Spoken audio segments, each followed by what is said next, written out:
सुनाओ इंडसइंड बैंक अब देखिए 792 रुपए 60 पैसे का प्राइस हमें देखने को मिल रहा है। एंड बहुत सारे लोगों का कहना है कि ये स्टॉक टूटा क्यों नहीं, इसकी वैल्यू तो 500 से भी नीचे की होनी चाहिए। मैं आपको यहां पर बताता हूं, बट गवर्नमेंट यहां पर कुछ कह रही है जो आपको सुनना चाहिए। एंड ये पूरा इंडसइंड बैंक का जो सिनेरियो चल रहा है वो कितना बड़ा सिनेरियो है, क्या आपको उससे डरना चाहिए या नहीं डरना चाहिए, ये थोड़ा समझने की कोशिश करोगे तो समझ में आया कि ये स्टॉक गिर क्यों नहीं रहा। तो अभी लमसम 2:20 के आसपास इंडसइंड बैंक के ऊपर न्यूज आती है। सरकार सूत्रों के हवाले से यहां पर ना खबर आती है कि इंडसइंड बैंक के अंदर सरकार का कोई रोल नहीं है। यानी कि जो यहाँ पर एजेंसियां कर रही हैं, सेबी जो कुछ भी कर रहा है वो अपना सही कर रहा है। इसमें सरकार को हस्तक्षेप करने की कोई नीड नहीं है या गवर्नमेंट की अभी कोई नीड नहीं है, ये गवर्नमेंट का कहना है। सिंपल सी बात है। जो यहाँ पर आरबीआई कर रहे हैं वो भी ठीक है, जो प्रमोटर कह रहे हैं वो भी ठीक है। इसीलिए मैं कह रहा हूँ पूरी बात सुनिएगा तब समझ में आएगा कि इंडसइंड बैंक है टूट क्यों नहीं रहा है एंड क्या यहाँ पर होने वाला है। तो अभी ऑलरेडी ये स्टॉक ना एक डिस्काउंट पर ट्रेड कर रहा था जब ये क्राइसिस स्टार्ट नहीं हुई थी कि इंडसइंड बैंक में ये फलाना। पहली बात आपको ये नोट करनी है कि कंपनी का जो सीईओ है उसके ऊपर यहाँ पर कार्रवाई चल रही है। दूसरी बात, कंपनी के कुछ एम्प्लॉयज हैं जो कि इसमें शामिल थे, उनके ऊपर यहाँ पर बात चल रही है। अब यहां पर अगर आप देखेंगे सीईओ और एम्प्लॉयज ये अलग चीज हो गई, प्रमोटर यहां पर ना अलग चीज हो गया है। प्रमोटर का यहां पर कहना है कि हम इंडसइंड बैंक के साथ खड़े हैं, इक्विटी इन्फ्यूजन करने की नीड आए तो हम कर भी देंगे। एंड यहां पर प्रमोटर ने ये कह दिया था जब ये 600 रुपए के आसपास था, आरबीआई से कहा था कि हमें होल्डिंग बढ़ाने के लिए हमें परमिशन दीजिए, हम होल्डिंग अपनी बढ़ाना चाहते हैं। क्या ये दिखा रहा था? कंपनी का कॉन्फिडेंस, प्रमोटर का कॉन्फिडेंस दिखा रहा था। दैट्स वाई इंडसइंड बैंक का यहाँ पर ना मार्केट का सिनेरियो कुछ इस तरीके से है कि लोग एक्सपेक्ट कर रहे हैं कि टूटे टूटे टूटे ये 500 400 या 300 रुपए रह जाए। बट अगर आप करेंट बात करेंगे तो यस बैंक से भी कम का यहाँ पर नाम मार्केट कैप इंडसइंड बैंक का है। तो अब आप कर लीजिए बात, अब आप क्या यहाँ पर जीरो वैल्यू करवाना चाहते हो? तो ऐसा तो कुछ सिनेरियो हुआ नहीं है।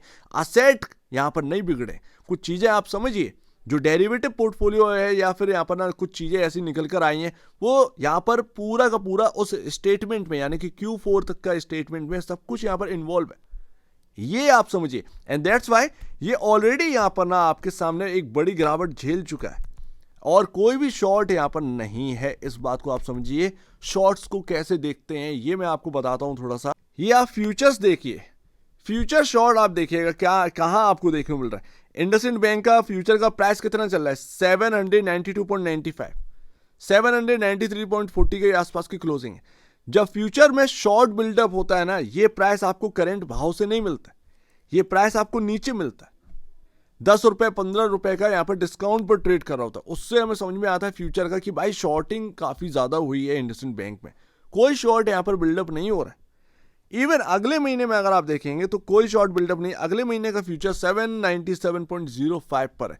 तो इस बात को आप समझिए। आप जो सोच रहे हैं कि कोई बहुत भारी भरकम गिरावट आ जाएगी, भाई फ्यूचर में अगर कुछ ऐसी खबर आई तो आप उससे यहाँ पे कह सकते हैं, लेकिन अभी तक जो कुछ भी हुआ है वो एक गिरावट का संकेत नहीं है। तो अपने आप को पुट से थोड़ा सा बचा कर रखिए, ज्यादा बेहतर है। ये सोचकर मत चलिए कि गिरे गिरे, क्योंकि हर कोई चाह रहा है इंडसइंड बैंक गिरे एंड वो पुट लेकर ही बैठे हैं कि यस बैंक जैसा सिनेरियो यहाँ पर डेवलप हो और हम भाई एकदम से यहाँ पर ना स्काई रॉकेट हो जाए पुट। तो ये सबका है, जो पुट लेकर बैठता है वो काफी निगेटिव बोलता है, ये आप ध्यान रखिए। तो यहां तक आपको बहुत सारी बात समझ में आ गई होगी। भाई सीईओ का मामला है, प्रमोटर आपका फॉरेन है, हिंदुजा ग्रुप, उनका कोई लेना देना नहीं है। इस बात से आप समझिए। असेट क्वालिटी यहां पर खराब नहीं है। अगर होती आरबीआई पहले ही ये सारी चीजें देख लेता, तो इस बात को समझिए। अब शायद मेरे ख्याल से गुड न्यूज ही यहां पर आनी है। वो सेंसेक्स से निकाल दिए गए, वो वगैरह वगैरह से निकाल दिए गए, ये सब बात की बात है। जब यहाँ पर ना स्टॉक का बुरा दिन आता है तो थोड़ा सा यही सारी चीजें देखने को मिलती है। अब इंडेक्स से निकाल देना भी कोई खराब बात नहीं। एफआईआईज लगातार अपनी होल्डिंग बढ़ा रहे हैं इस स्टॉक के अंदर, सो दैट इसको समझिए। आप इस बात को समझें कि भाई प्रमोटर का कोई लेना देना नहीं है, सीईओ और कुछ एम्प्लॉय का लेना देना है और उन्होंने जो कुछ भी किया है वो किया है। बट असेट क्वालिटी पर कोई भी यहाँ पर ना बात नहीं आई कि भाई जो यस बैंक की बात करते हैं कि नेक्स्ट यस बैंक, भाई यस बैंक में क्या हुआ था, उनका जो लोन जितना भी लोन था ना वो बिल्कुल खराब दिया हुआ था, वो सब एनपीए बन गया था। यहां पर वो नहीं है। बैंकिंग में सबसे इंपॉर्टेंट यही होता है कि आपके असेट कैसे हैं, आपके एनपीए कितने हैं। समझ रहे हो, जरा सा एनपीए बढ़ता है तो स्टॉक गिरता है, जरा सा घटता है तो स्टॉक चढ़ने लगता है। तो ये क्यों है? तो यस बैंक जैसा सिनेरियो नहीं है, इसको करना छोड़ दीजिए, थोड़ा सा सीरियस यहाँ पर लीजिए। एंड जो लोग यहाँ पर नेगेटिव बात कर रहे हैं वो थोड़ा सा बंद करिए, थोड़ा समझने दीजिए लोगों को। बाकी अब यहाँ पर जो है क्या होना है भाई, जो फाइनेंशियल इंडिकेटर बिगड़े हैं उनका क्या, 23.87 का पी रेशियो पहुंच चुका है 18.35 के अगेंस्ट। मेरा यहां पर यह मानना था कि ये स्टॉक इस वजह से मार्केट थोड़ा सा डिस्काउंट लेगा, बट यहां पर जब डिटेल में आप समझेंगे, क्योंकि वो बहुत हड़बड़ी में जो खबर आई थी लगातार यहाँ पे जो Q4 के नंबर आए थे, मैंने आपके सामने रखा था कि ये शायद और टूटे, एक बड़ी गिरावट देखने को मिले, बट मार्केट ने वो सारी चीजें डाइजेस्ट इसलिए कर ली कि वो Q4 के स्टेटमेंट में, मैं आपसे वही तो कह रहा था कि हो सकता है कि यस बैंक जैसा गिरे, लेकिन यस बैंक बन नहीं पाएगा, क्योंकि कंडीशन दोनों का सिनेरियो डिफरेंट है। अब लोग गिराने पर आ रहे हैं तो फिर वो गिरेगा, एंड उठाने पर आ रहे हैं वो उठेगा, तो वो सारी चीजें एफएनडो का प्ले यहाँ पर होता है। तो दैट्स वाई यहाँ पर आप प्रिडिक्ट नहीं कर सकते कि कितनी बड़ी गिरावट आनी है, कितना बड़ा सर जाना है। हो सकता है ये मंथली एक्सपायरी जब आ रही है तो ये आपको 850 देखने को मिल जाए, तो कोई भरोसा नहीं है भाई, कोई भरोसा नहीं है। जो लोग यहाँ पर नेगेटिव बोल रहे हैं उनको मार्केट कैप देखना चाहिए, 61,483 करोड़ का ही मार्केट कैप, तो ऑलरेडी एक बड़ी गिरावट झेल चुका है। तो अभी यहां पर मैं ना यस बैंक के ऊपर स्टडी कर रहा था उस वक्त, जब मैं कवर करता, तो उसका पी रेशियो लमसम 60 से 70 के अराउंड पी पर काम करता था यस बैंक, एंड वो लगता था कि गिरावट आएगी उसके अंदर, लेकिन वो गिरा नहीं। इस हिसाब से 60-70 का पी रेशियो पर काम कर रहा था अगर यस बैंक, तो उस हिसाब से तो वो उसका प्राइस जो है 8 रुपए 7 रुपए होना चाहिए था, लेकिन वो 20 रुपए के आसपास था। तो वो इसीलिए नहीं गिरा क्योंकि आगे का जो मार्केट है वो ये एक मान के चल रहा था कि अर्निंग्स जो आपका ईपीएस है वो सुधरेगा, एंड उसकी वजह से पी रेशियो अपने आप ही यहाँ पर कम हो जाएगा। स्टॉक चला नहीं था उस बीच में। तो हो सकता है कि इंडसइंड बैंक में आप जो सोच रहे हैं कि स्काई रॉकेट हो जाए, ये सारी चीज़ें देखने को ना मिले, एक कंसोलिडेट यहाँ पर ना चीज़ें चलती हुई नजर आए इंडसइंड बैंक के अंदर। बट यहाँ पर आपके सामने एक टाइम लेगा इंडसइंड बैंक चलने में, लेकिन उससे पहले ये जो बढ़ गया है ना, इसको कम करके रहेगा मार्केट, इसको मार्केट देखेगा। जैसे ही यहाँ पर कंफर्ट आना स्टार्ट होएगा ना, अपने आप ही ये एक सही एक तरीके से कामकाज होने लगेगा। एंड लास्ट, तो बॉस मैंने ऑलरेडी आपको सारी चीजें बता दी हैं, आप इस बात पर गौर करिएगा कि प्रमोटर का लेना देना, उस वक्त यस बैंक में प्रमोटर राणा कपूर थे एंड वही सीईओ थे, तो इस वजह से यस बैंक का और असेट बिल्कुल खत्म हो चुका था। जो उन्होंने दिए थे लोन, बड़े बड़े बिजनेसेस को लोन दिए थे, वो सब खराब लोन थे, तो वो सब कंडीशन अलग थी। दैट्स वाई इंडसइंड बैंक टूट नहीं रहा। तो समझा करो, थोड़ा सा समझा करो, इसीलिए एफआईएस बढ़ा भी रहे हैं। तो यहाँ पर ना धीरे से बैठकर सोचें तो समझें तो काफ़ी समझ में आता है। अभी क्या है, उस दिन न्यूज़ आई, मैंने एकदम से यहाँ पर कवर किया ना, तो वही बात है, बाद में जब यहाँ पर दिमाग लगाया तो थोड़ा सा समझ में आया। तो ये सारी चीज़ें यहाँ पर मैंने एक चीज़ ऑब्जर्व करी है। क्या मैंने यहाँ पर किया है, देखिए मुझे नहीं पता कि ये ऊपर जाएगा या नीचे जाएगा, कब कौन सी न्यूज़ आ जाएगी, वो आउट ऑफ सिलेबस सारी चीज़ें रहती हैं। बट जो ऑब्जर्व करी हुई चीज़ें हैं वो मैं आपको बताता हूँ।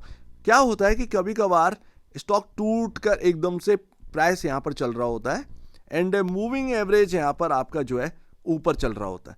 तो कभी कभार क्या होता है, प्राइस एक जगह पर अटका रहता है मूविंग एवरेज का नीचे आने का वेट, यानी कि मूविंग एवरेज जब तक प्राइस तक नहीं पहुंच जाता है तब तक उस स्टॉक के अंदर हलचल नहीं होती है, या फिर वो वापस से स्पीडी वाली चीजें नहीं आती।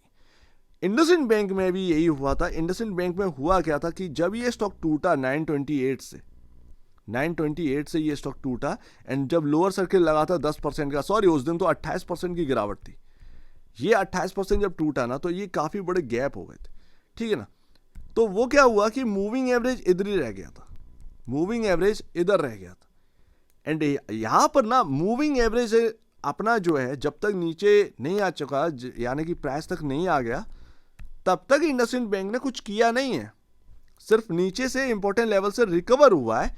बट कुछ आपको रिकवरी, वैसी सॉलिड रिकवरी देखने को नहीं मिली जहां से स्टॉक ये टूटा था।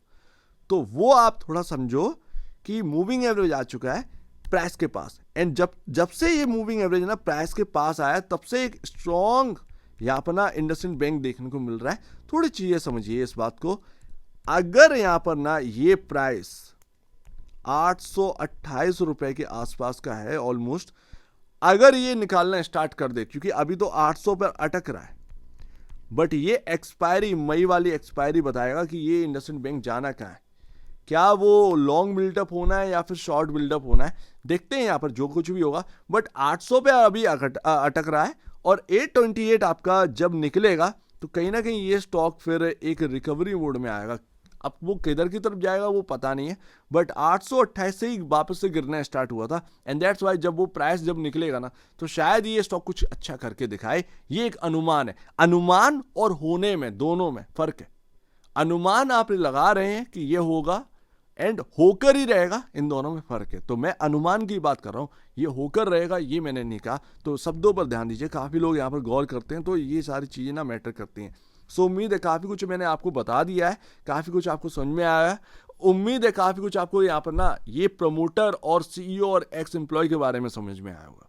इसको आप समझो एंड दैट्स वाई एफआई से यहाँ पर ना पॉजिटिवली देख रहे हैं, नेगेटिवली यहाँ पर रिएक्ट नहीं करें। सो उम्मीद है काफी कुछ आपको समझ में आया होगा। एक बार निवेश से पहले या बेचने पहले अपने ब्रोकर एडवाइस से जरूर सलाह लीजिएगा।